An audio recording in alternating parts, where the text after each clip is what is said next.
இன்றைக்கி நம்ம இந்த வீடியோவில் எதை பற்றி பார்க்க போகிறோம்னா மேக் ஓஎஸை நம்மளோட விண்டோஸ் சிஸ்டத்தில் யூஸ் பண்ண போகிறோம். ஸோ இதுக்கு நமக்கு என்னென்ன தேவைன்னு பார்த்தோம்னா விஎம்வேர் அன்லாக்கர், அதுக்கப்புறம் மேக் ஓஎஸோட ஐஎஸ்ஓ ஃபைல். ஸோ இது எல்லாத்தையும் யூஸ் பண்ணி எப்படி இன்றைக்கி நம்ம மேக் ஓஎஸை யூஸ் பண்ண போகிறோன்றதை இந்த வீடியோவில் பார்க்க போகிறோம். வீடியோவை ஸ்கிப் பண்ணாமல் கடைசி வரைக்கும் பாருங்கள். வாங்க வீடியோக்குள்ளே போகலாம். விஎம்வேரை யூஸ் பண்ணி நம்ம எந்த ஓஎஸை வேணாலுமே அதாவது சிமுலேட் பண்ணி பார்க்க முடியும். ஸோ இந்த விஎம்வேரை எப்படி இன்ஸ்டால் பண்ணுறது, எப்படி கான்ஃபிகர் பண்ணுறதுன்ற பற்றி வீடியோ நம்ம ஆல்ரெடி போட்டிருந்தோம். ஸோ அதுக்கான வீடியோ லிங்க் பார்த்தோம்னா மேலே ஐ பட்டன் கீழே டிஸ்கிரிப்ஷனில் இருக்குது. ஸோ இதை யூஸ் பண்ணி விஎம்வேரை இன்ஸ்டால் பண்ணிக்கோங்க. அடுத்தது பார்த்தோம்னா விஎம்வேர் அன்லாக்கர். ஸோ இந்த டூலுக்கான டிஸ்கிரிப்ஷன் கீழே லிங்க்கில் இருக்குது. ஸோ இந்த டூலை யூஸ் பண்ணி நம்ம பேட்ச் பண்ணுறது மூலமாக என்ன ஆகும்னா விஎம்வேரில் ஹைடாக இருக்க ஒரு சில ஆப்ஷன்ஸ் எனேபிள் ஆகும், அதாவது டெவலப்பர் ஆப்ஷன் மாதிரி. ஸோ இதை பேட்ச் பண்ணுறது மூலமாக மட்டும்தான் நம்மளால் மேக் ஓஎஸை நம்மளோட விண்டோஸ் சிஸ்டத்தில் இன்ஸ்டால் பண்ண முடியும். ஸோ இதை பேட்ச் ஆகிறதுக்கு பார்த்தோம்னா 2 to 3 minutes ஆகும். இந்த பேட்ச் பண்ணுறப்ப நமக்கு இன்டர்நெட் வேணும், ஏன்னா இன்டர்நெட்லேருந்து தான் ஃபைல்ஸ் எல்லாத்தையுமே டவுன்லோட் பண்ணி பேட்ச் பண்ணணும். ஸோ இது பேட்ச் பண்ணி முடிச்சதுக்கப்புறம் நம்மளோட விஎம்வேரில் பார்த்தோம்னா எக்ஸ்ட்ராவாக ஒரு ஆப்ஷன் வந்திருக்கும், அதாவது ஓஎஸ் இன்ஸ்டால் பண்ணுறப்ப ஆப்பிள்ன்ற ஆப்ஷனை ப்ரொவைட் பண்ணியிருப்பாங்க. ஸோ நார்மலாக அந்த ஆப்ஷன்ஸ் இருக்காது. ஸோ பேட்ச் பண்ணி முடிச்சதுக்கப்புறம் நம்ம விஎம்வேரை ஓப்பன் பண்ணிவிட்டு so new virtual machine click பண்ணுறோம். So new virtual machine click பண்ணுறப்ப பார்த்தோம்னா நம்மள்ட்ட 2 ஆப்ஷன் இருக்கும். ஒன்று ரெக்கமெண்டட் ஆப்ஷன், இன்னொன்று அட்வான்ஸ்ட் ஆப்ஷன். ஸோ நம்ம நார்மலாக ரெக்கமெண்டட் ஆப்ஷனுக்கே போயிடுவோம், ஏன்னா அட்வான்ஸ்ட் ஆப்ஷனில் நிறையா கான்ஃபிகரேஷன்ஸ் மாற்ற வேண்டியது இருக்கும். ஸோ இப்போ நம்ம பார்த்தோம்னா டிப்பிக்கல், அதாவது ரெக்கமெண்டடாக நம்ம செலக்ட் பண்ணிவிட்டு நெக்ஸ்ட் கிளிக் பண்ணதுக்கப்புறம் பார்த்தோம்னா ஓஎஸ் எங்கே இருக்கும் அதோட லொக்கேஷன் கேட்கும். இப்போ பார்த்திங்கன்னா மைக்ரோசாஃப்ட் விண்டோஸ், லினக்ஸ், அதுக்கு கீழே பார்த்தோம்னா ஆப்பிள் ஓஎஸ் அப்படின்ற ஒரு புது ஐக்கானும் வந்திருக்கும். ஸோ அதை யூஸ் பண்ணி நம்ம ஆப்பிளை செலக்ட் பண்ணிக்கிறோம். இதில் ஓஎஸோட வெர்ஷன் பார்த்தோம்னா 11 செலக்ட் பண்ணிக்கிறோம். அதுக்கப்புறம் எங்கே நம்ம ஓஎஸை வந்து இன்ஸ்டால் பண்ண போகிறோமோ அதுக்கான ஃபைல் லொக்கேஷன் கேட்கும். ஸோ இதுக்கு டிஃபால்ட்டாக பார்த்தோம்னா 60 GB இருக்கும்.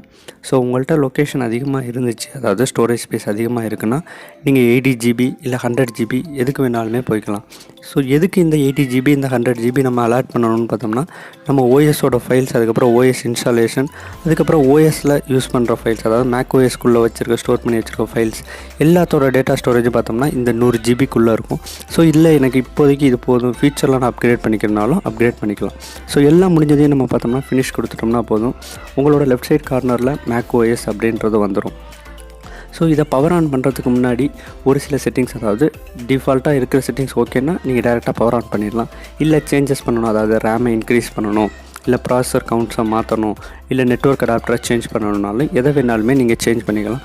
ஸோ ஒன்ஸ், அதாவது பவர் ஆன் பண்ணுறதுக்கு முன்னாடி சேஞ்ச் பண்ணுறது மட்டும்தான் எஃபெக்டாக இருக்கும். பவர் ஆன் பண்ணதுக்கப்புறம் நம்மளால் சேஞ்சஸ் பண்ண முடியாது, இந்த ஆப்ஷன் ஹைட் அவுட் ஆகிருக்கும். ஸோ எகெயின் நம்ம பவர் ஆஃப் பண்ணிவிட்டு தான் இந்த ஆப்ஷனை சேஞ்ச் பண்ணணும். ஸோ ப்ராசஸர் கவுண்ட்ஸ், அதுக்கப்புறம் ரேம் எல்லாத்தையும் இன்க்ரீஸ் பண்ணுறது மூலமாக என்ன ஆகும்னா ஓஎஸ் ஃபாஸ்ட்டாக பூட் ஆகும், அதே மாதிரி ஃபாஸ்ட்டாக ரன் ஆகும். இப்போ பார்த்தோம்னா நம்ம பவர் ஆன் கொடுக்கணும். ஸோ பவர் ஆன் கொடுத்த உடனே பார்த்தோம்னா நமக்கு விஎம்வேரோட பூட் லோகோ வருது. ஸோ நம்ம வந்து ஃபுல் ஸ்க்ரீனை எனேபிள் பண்ணிடுவோம். ஃபுல் ஸ்க்ரீன் எனேபிள் பண்ணது அடுத்த செகண்டே பார்த்தோம்னா ஆப்பிளோட டிஃபால்ட் பூட்லோட, அதாவது புதுசாக ஒரு ஆப்பிள் சிஸ்டத்தை வாங்கி ஓப்பன் பண்ணோம்னா எப்படி வருமோ அதே மாதிரி தான் வருது. ஸோ இதுவும் பார்த்தோம்னா ஈஸியாக இன்ஸ்டால் பண்ணிடலாம் ஓஎஸ் இன்ஸ்டால் பண்ணுறதுக்கு. ஸோ லாங்குவேஜ் கேட்குது, லாங்குவேஜ் வந்து நம்ம டிஃபால்ட்டாக இங்கிலீஷை செலக்ட் பண்ணிடுறோம்.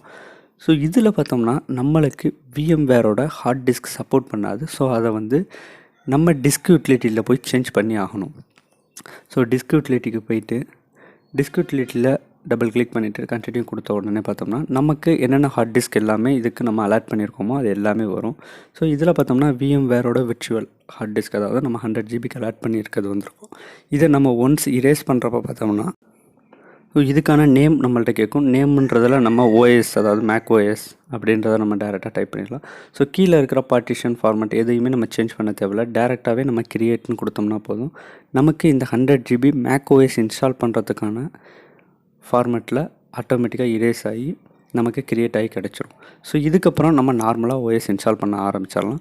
ஸோ இது பார்ட்டிஷன் ஆகி முடிஞ்சிடுச்சு. இப்போ ஃபைனலாக இப்போ நம்ம டன் கொடுத்துட்டு இதை க்ளோஸ் பண்ணிடுவோம்.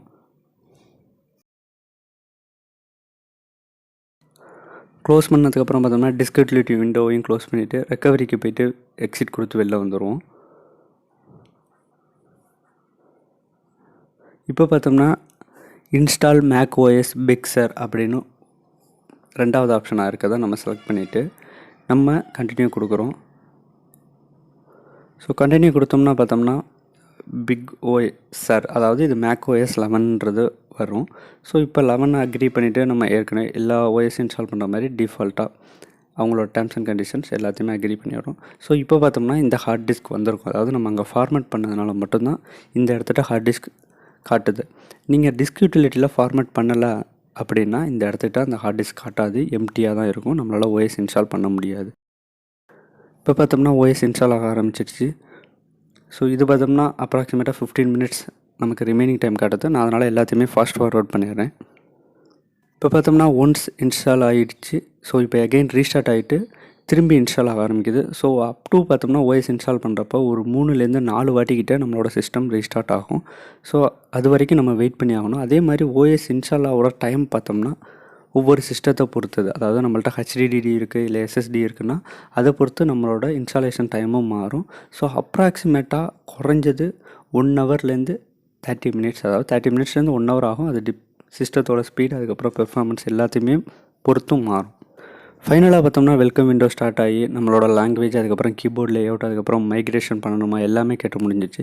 ஃபைனலாக பார்த்தோம்னா நம்மளோட கம்ப்யூட்டர் அக்கௌண்ட், அதாவது நம்மளோட கம்ப்யூட்டருக்கு நேம் கேட்குது, அதுக்கப்புறம் அக்கௌண்ட் நேம், பாஸ்வேர்டு, அதுக்கப்புறம் ஹிண்ட் கேட்குது. அதாவது நம்ம விண்டோஸ் 7 எப்படி நார்மலாக இன்ஸ்டால் பண்ணோமோ இல்லை லினக்ஸ் இன்ஸ்டால் பண்ணால் கேட்குற மாதிரியே தான் டிஃபால்ட்டாக கேட்குது.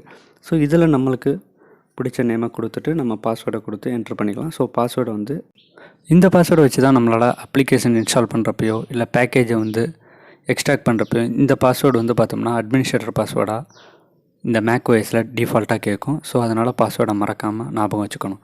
பாஸ்வேர்டுக்கு ஹிண்ட்டும் நம்ம ப்ரொவைட் பண்ணணுனாலும் பண்ணிக்கலாம். ஆப்பிள் ஐடி இருந்துச்சுனாலும் நம்மளால் ஆப்பிள் ஐடி கூட இதை லிங்க் பண்ணிக்க முடியும். ஸோ ஃபைனலாக பார்த்தோம்னா எல்லா ப்ராசஸும் முடிச்சுட்டு நம்ம கண்டினியூ கொடுத்தோம்னா என்ன ஆரம்பிச்சோம்னா லோட் ஆக ஆரம்பிக்கும். ஸோ லோட் ஆகிட்டு எகெயின் ஒரு 5 மினிட்ஸ் பார்த்தோம்னா இனிஷியேட் ஆகும். அதாவது டிஃபால்ட் கான்ஃபிகரேஷன் எல்லாமே இனிஷியேட் ஆகிக்கிட்டு இருக்கும். ஃபைனலாக பார்த்தோம்னா பூட்டப் ஆகி முடிஞ்சு நமக்கு மேக் OS வந்துடுச்சு. ஸோ மேக் OS பூட்டப் ஆகி ஃபைனலாக வந்ததுக்கப்புறம் பார்த்தோம்னா இதோட விண்டோ சைஸ் பார்த்தோம்னா 800x600 ரெசல்யூஷனில் தான் இருக்கும். அதாவது ஸ்மால் ஸ்க்ரீனில் இருக்கும். ஏன்னா இதுக்கான நம்மள்ட்ட அடிஷ்னல் டிரைவர் சாஃப்ட்வேர்ஸ் எதுவுமே இருக்காது. ஸோ இந்த டிரைவர் சாஃப்ட்வேர் நம்ம எப்படி இன்ஸ்டால் பண்ணுறதுன்னு பார்த்தோம்னா ஆல்ரெடி நம்மளோட சிஸ்டத்தில் வந்து டவுன்லோட் பண்ணிக்கணும். ஸோ இதுக்கான லிங்க்கும் பார்த்தோம்னா கீழே டிஸ்கிரிப்ஷனில் இருக்குது. ஸோ இது Vmware டூல்ஸோட சாஃப்ட்வேர் பேக்கேஜ் தான். ஸோ இந்த பேக்கேஜை வந்து நம்ம என்ன பண்ணணும்னா நம்மளோட Vmware டூல்ஸில் லிங்க் பண்ணிக்கணும். ஸோ இதுக்கு பார்த்தோம்னா நம்ம ஃபஸ்ட்டு இந்த மேக் OSஐ எஜெக்ட் பண்ணிடணும் இந்த சிஸ்டத்துலேருந்து.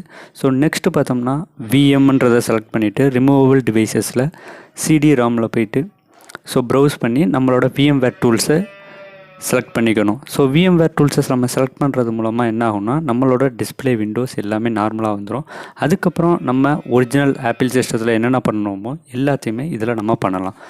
ஸோ இது இப்போ நம்ம செலக்ட் பண்ணியாச்சு. ஸோ செலக்ட் பண்ணி பார்த்தோம்னா லோட் ஆக ஆரம்பிச்சிச்சு. ஸோ லோட் ஆனதையுமே அப்ளிகேஷனை இன்ஸ்டால் பண்ணுறதுக்கான விண்டோவும் ஓப்பன் ஆகிடுச்சு. ஸோ இந்த விண்டோவில் பார்த்தோம்னா Vmware டூல்ஸ், ஸோ இன்ஸ்டால், அதுக்கப்புறம் கேன்சல் வருது. ஸோ இன்ஸ்டால் பண்ணுறப்ப பார்த்தோம்னா நமக்கு மேக் OSோட டிஃபால்ட் பாஸ்வேர்டு கேட்கும். அதாவது நம்ம பூட் ஆகிறப்போ என்ன பாஸ்வேர்டு கொடுத்துருந்தோமோ அந்த பாஸ்வேர்டை நம்ம இங்கே என்ட்ரு பண்ணணும். ஸோ என்ட்ரு பண்ணிவிட்டு ஒரு வாட்டி ரீஸ்டார்ட் பண்ணுறோம்னா போதும். ஸோ ஃபைனலாக எல்லாமே கம்ப்ளீட் ஆகிட்டு சிஸ்டம் ரீபூட் ஆனதையும் நமக்கு ஓப்பன் விண்டோ எப்படி வருதுன்றதை பார்ப்போம்.